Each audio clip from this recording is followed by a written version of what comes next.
Let's get going. Happy Monday. It's 12:15. I'm so thrown off. I'm so used to 12 o'clock. But hopefully we'll get a few more people. Oh, look. Hello. Welcome, Octavia. Nice to see y'all. We are here. Maybe 12:15 is going to be our new time because y'all are here, ready to go. I'm excited. Let's see how this looks if I pop this on the screen. So today we are talking about dirty money. Who watched? Was anybody able to watch the episode about Guardians? I think it's season 2, episode 5. Let me tell y'all, when I first watched this, I was angry, I was sad. There were so many bad attorneys. So many. Like it was devastating to see all these shady attorneys. But I mean, I know that about the profession, and that's why I strive to be a light. That's why I strive to be different and show y'all that not all of them are like that. But it was still hurtful to see all them shady attorneys in, Netflix's really wonderful episode of Guardians on Dirty Money. So, hi everybody. I am so glad to see everybody here. Let's do this Netflix and learn today. We are talking about guardianships, also known in some states as conservatorships. In California, you'll hear it as a conservatorship. Let me back up and kind of give y'all a backstory. So, estate planning involves planning for not only your demise, but while you're not able to make decisions for yourself, and just other periods of life in general. So if you think you only need an estate plan to deal with your death, you're wrong. It pertains, and more often you have to use your estate plan while you're alive. Now, a conservatorship, if you didn't learn from Dirty Money, is where a court takes over and they're given information by whoever. As you saw in Dirty Money, it could be an attorney, a bank suspecting elder abuse or financial abuse, a doctor saying that you're incapacitated, or family members. Some family members can put you under conservatorship. And because that's what happened in Britney Spears' case. And, you have that one period in Britney Spears' life where she was going through a divorce and she kind of, that's a traumatic experience. And so it ended up with her being put under conservatorship, where the court says, okay, we agree that you're not able to take care of your affairs. We're going to appoint somebody who we feel is fit to handle your estate, hence estate planning. Your estate, whenever you hear they're conservator of the estate, that means they're in charge of the money. When you hear conservator of the person, that means they're in charge of your life. So where you live, what you eat, the medicines you take, your doctor, all aspects of your life, they're in charge of. And remember, this is the court involved in this. The only way that the court isn't going to be involved is if you do your planning and you have a financial power of attorney. Now, financial power of attorneys, you may have signed if you've ever bought or sold a car, because the DMV needs your authority to take the registration and put it in your name if you're buying a car, or take it out of your name if you're selling a car. And most of the time the dealership does that for you. So they have you sign a power of attorney saying they can act on your behalf to do that, to execute that very limited activity. So that's most people's interaction with a power of attorney. It doesn't rise to the level of Netflix's Dirty Money, where you have one shady attorney who initially had his client sign a power of attorney and sold the 5 properties, sold 5 homes. And that was a durable power of attorney. It is something we use in estate planning. It gives full control to someone else. That's why it's very important that you appoint somebody that you know, love, trust, have a great relationship with, somebody that knows you, like knows your life, knows what you would want. And it's really, sometimes it's hard to find those people. So it's not just about, oh, well, I know my parents would take care of me, or I know my sister would take care of me. I mean, there's talks that Britney Spears doesn't want her dad to be her conservator. He is. I think another thing that I always try and get you to understand is it's not a good thing to be in court. So yes, you're taking your chances with your financial power of attorney, but at least that's someone you get to pick. You're making the decision about your power of attorney. And depending on who you get it drafted by, like if you get it drafted by an attorney like me, I'm telling you, okay, your power of attorney can be flexible. It can have an expiration date. So your power of attorney may only be good for a year. It may only be good for just buying real estate. Versus the legal Zooms where you may not know if you have a springing power of attorney, which means it only works if you're deemed incapacitated. If you have a durable power of attorney, which means it works the moment you sign it throughout your incapacitation and beyond until you revoke it. That's just not information that they really give you and talk about. So you want to have these documents drafted by somebody who's going to explain the documents to you, because they're powerful. As you can see from that episode, that poor man lost 5 of his properties. He lost the right to decide where he lives. He lost the right to control his own money. He was given a stipend of $300, I think they said, a month. To get groceries and provide for himself. Meanwhile, the conservator is racking up bills. Anytime you call a conservator, anytime they have to appear in court or file something, they're charging that poor man's finances for that. So he's paying for something that he doesn't want. Meanwhile, if you have a power of attorney, you'd be able to say, you know what, I'm of sound mind, and I'm revoking this. You are no longer acting on my behalf. They say conservatorships are basically till death. The sad part about it in Britney Spears' case is a lot of times if you're under conservatorship before you reach the age of majority, which in most states is 18, your conservatorship will end. She's been under conservatorship for 12 years, but she was under it in her 20s. Like they started in her 20s. So I'm not seeing how she's ever going to escape it.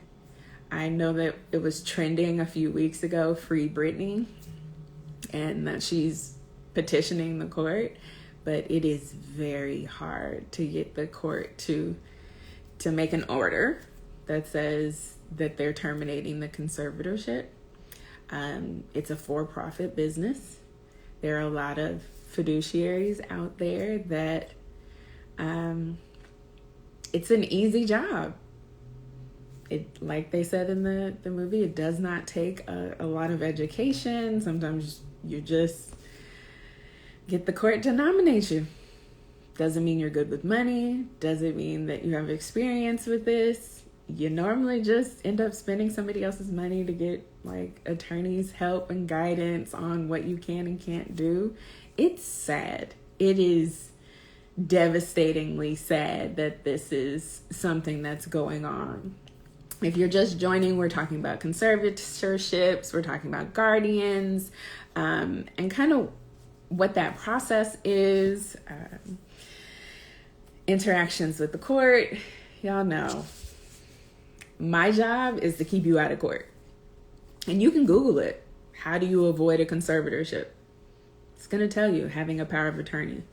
Because the best thing that you can do is select the people around you that you want to be in charge instead of allowing the court that does not know you to be in charge.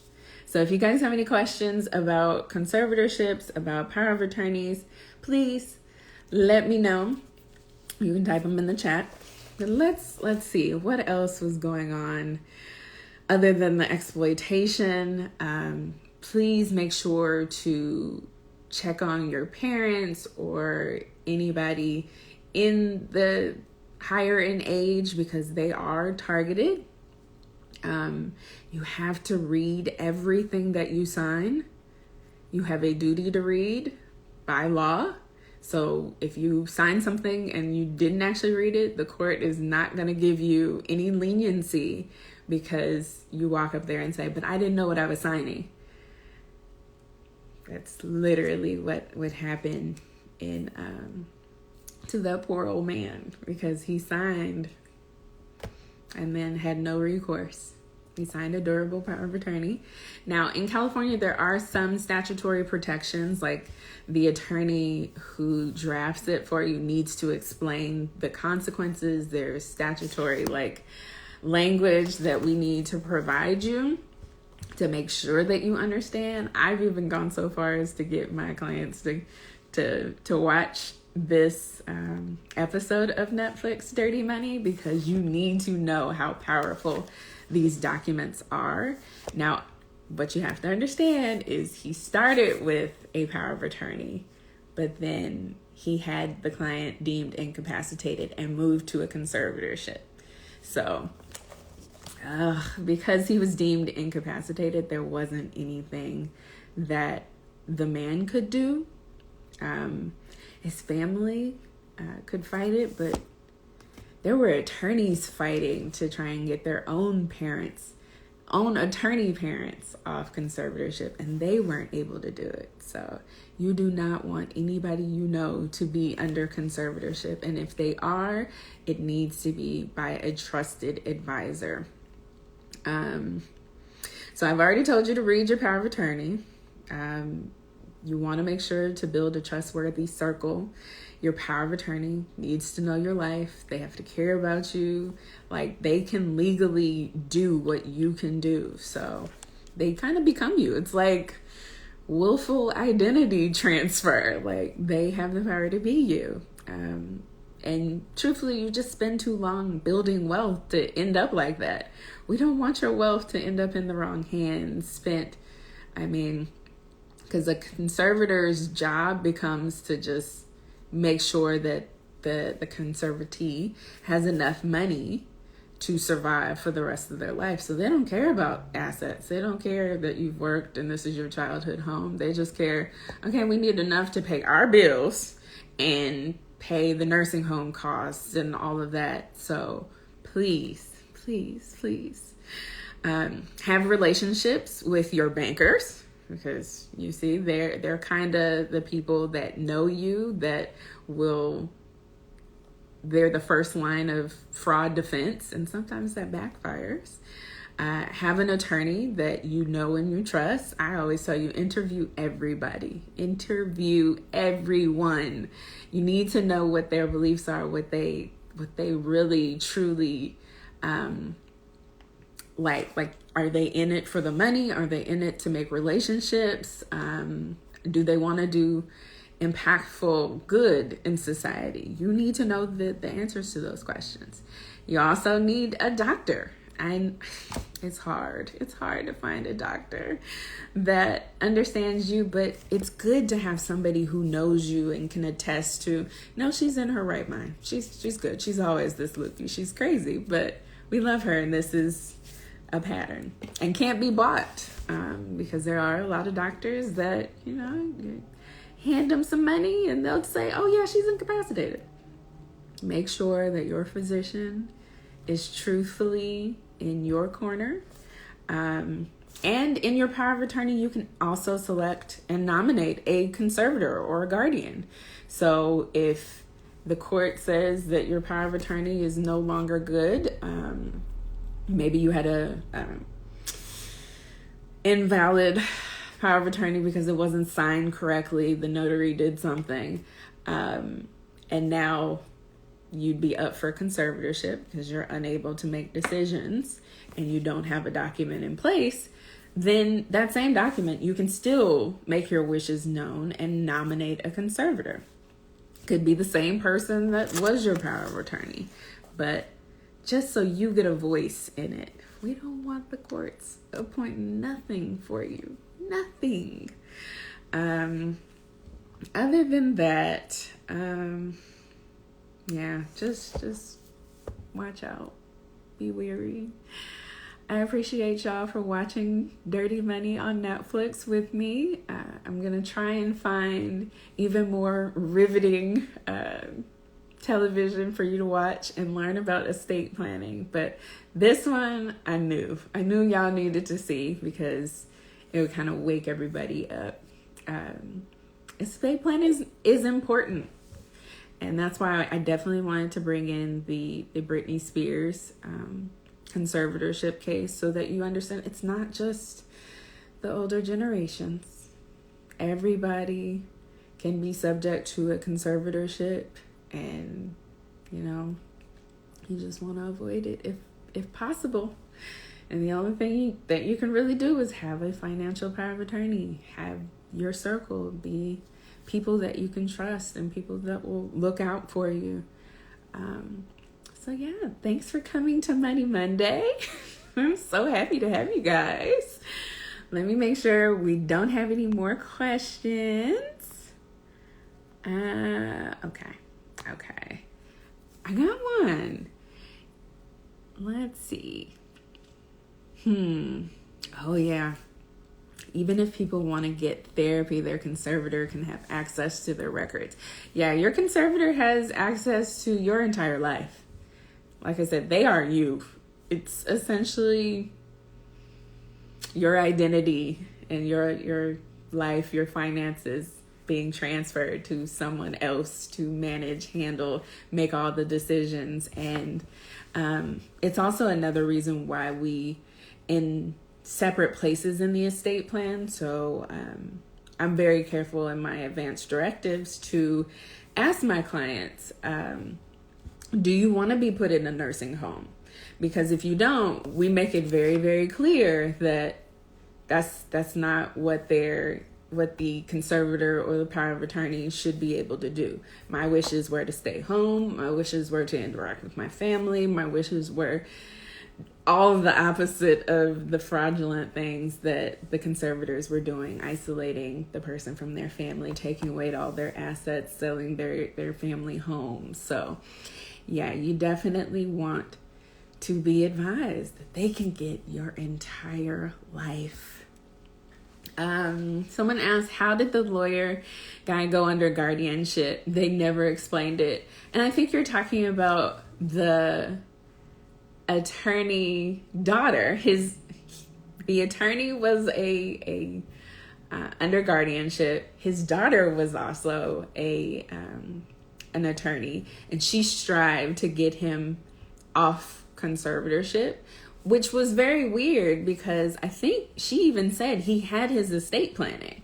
So I would love to know how he ended up under conservatorship and it wasn't his family that was left in charge. But you're right, they never went into it. I think they had a lot more on this case and on this episode that they condensed. So I'm a dig. I did some digging before I came on live, and what I found was Netflix is being sued by the main horrible attorney.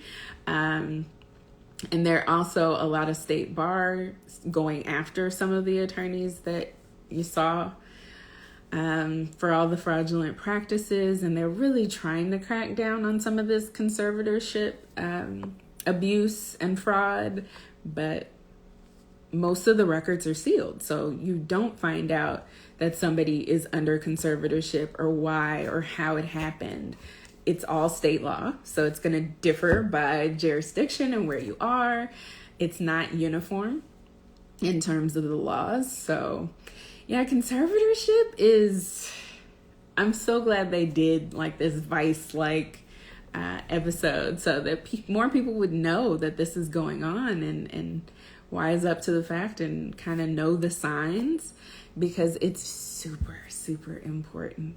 It is. So I watched it twice, and man, I almost didn't get through this last maybe 10 minutes of it the second time, because it hurt my heart. It really did.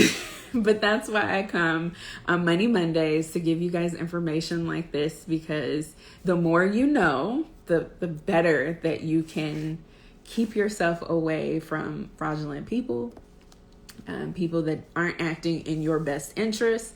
And that's the most important, because if they don't care about your interests, child, we in trouble. So look for fiduciaries.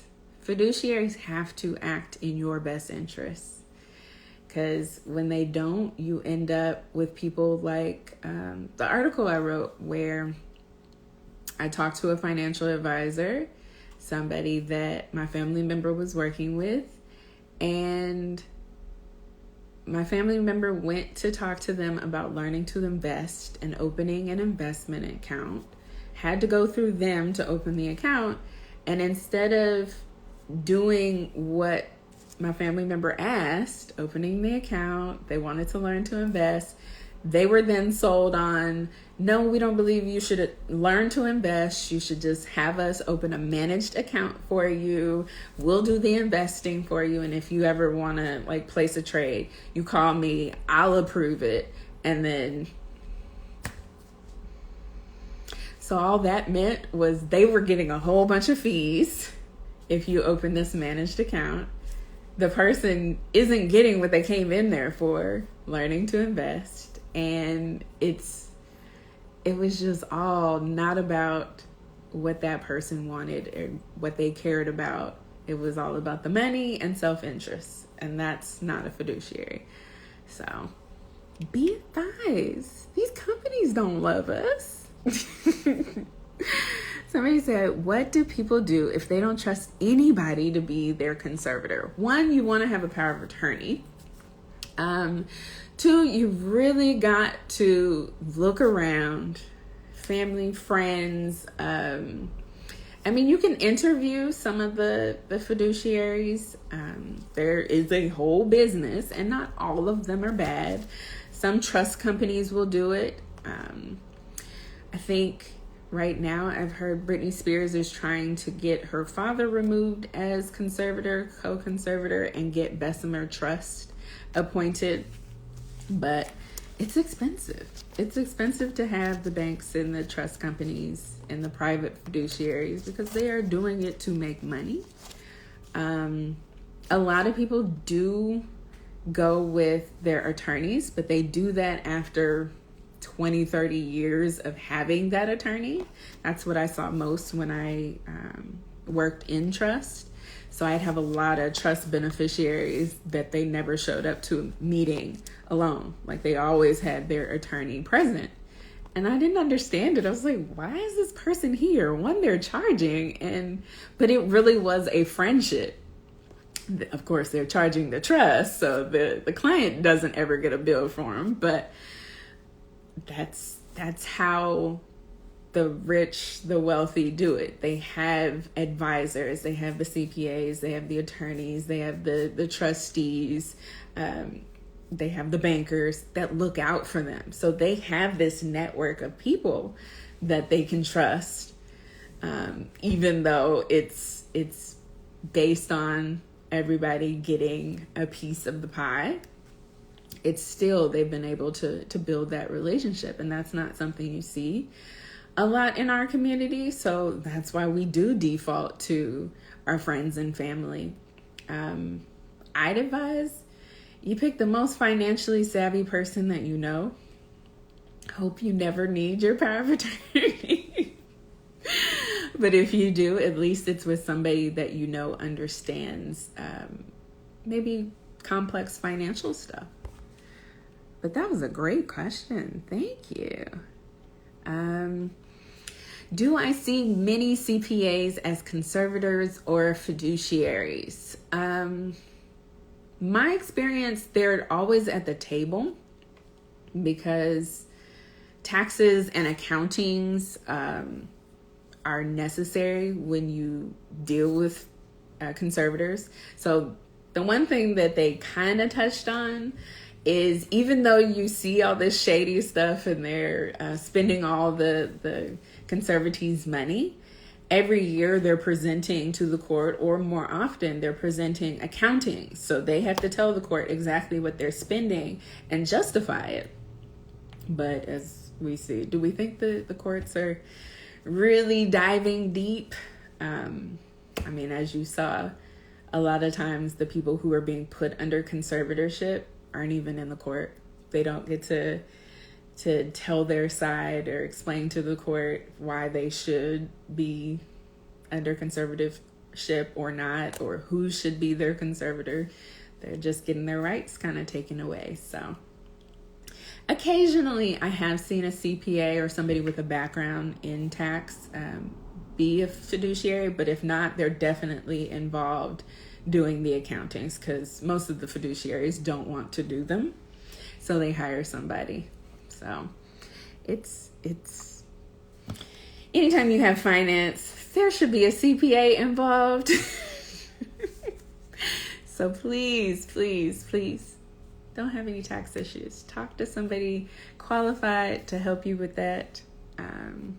Let me go back down and see if there are any more questions.